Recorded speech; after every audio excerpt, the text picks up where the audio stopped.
Živijo, moje ime je Sani Bečirović, po poklicu sem košarkar. Zraven košarke so moji hobiji še ribolov in pa nekako spremljanje nogometa, zato ker zaradi moje poškodbe in vse, kar se je v preteklosti dogajalo, nekako sam se moram malce mirkati, ne morem toliko aktivno sodelovati v ostalih hobijih. Glede športne prehrane je tako, da sem se z njo seznanil zelo zgodaj, recimo že enih 15-16 let nazaj, ko sem podpisal prvo profesionalno pogodbo. Danes pa lahko rečem, da je vsako leto več oziroma vsak dan več privržencev pravilne prehrane in pa športnih dodatkov.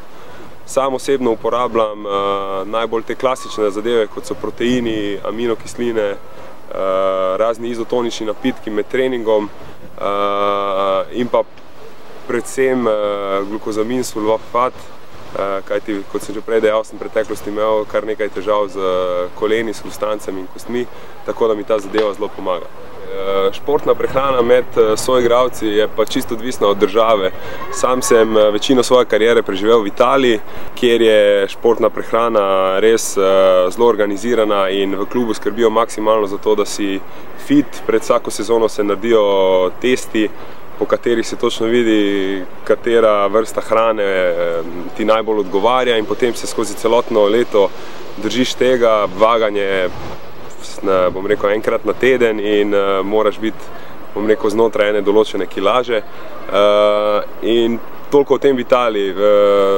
Recimo lahko pa potem govorimo o eni v Turčiji, kjer pa sploh ne poznajo športne kulture, kaj šele športne prehrane, in tam se je znalo zgoditi tudi, da smo 4 ure ali pa 5 ur pred tekmo za kosilo imeli pomfri pa pohan zrezek, in ko sem sam dejal, gledajte fanti, to pa glih ni najbolj lahko, oziroma kako bomo pa potem mi tekli po igrišču, pa so rekli, no, sej ti ni treba baklave na koncu pojesti, da boš malo lažji, In evo, toliko o tej športni prehrani. Je pa res, da, kot sem že prej dejal, je vsako leto vse več soigralcev da dosti poudarka na to, ker se dejansko vidijo rezultati v naporni sezoni, tisti, ki koliko toliko pazijo, in pa tisti, ki ne.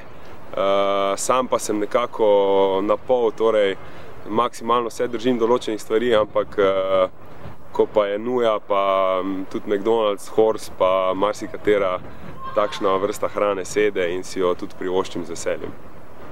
Vsem gledalcem proteini.si pa lep pozdrav in pa majhno sporočilo: skušajte se čim več ukvarjati s športom in s tem seveda posledično zdravo živeti.